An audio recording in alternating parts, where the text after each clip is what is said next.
pasando en el puente de Yoshondúa, en las cascadas, aquí muriéndose del miedo, el pánico y del terror. Aquí conejo y allá ya verán el precipicio, El pánico pero me invade. felices de estar aquí, una experiencia más.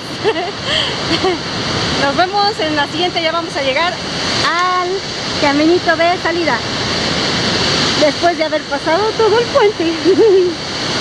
Ok, bye.